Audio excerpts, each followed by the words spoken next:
ప్రజలలో ఉంది. ఓటుకి 3,500 రూపాయల నుంచి ఇవ్వడం జరిగింది. విచ్చలవిడిగా డబ్బులు ఖర్చు పెట్టారు. డబ్బులు పని చేయకపోతే బెదిరించారు, లేకపోతే కేసులు పెడతామని, స్కీములు తీసేస్తామని, ఇలాంటి ఎన్నో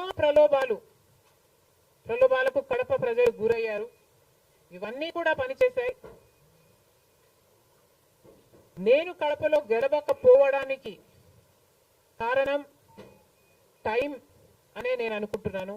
బికాస్ నేను కడపలో తిరిగింది కేవలం 14 రోజులు మాత్రమే. 14 రోజులు క్యాంపెయిన్ చేశాము. మిగతా టైం స్టేట్ వైడ్ క్యాంపెయిన్ చేశాము. మేము 14 రోజులు ఎంత కష్టపడినా కూడా we were not able to cover most of the geographical area. చాలా మటుకు రూరల్ ప్రాంతాలలో కనీసం రాజశేఖర రెడ్డి బిడ్డ పోటీ చేస్తుంది అన్న విషయం కూడా చాలా మందికి తెలియలేదు.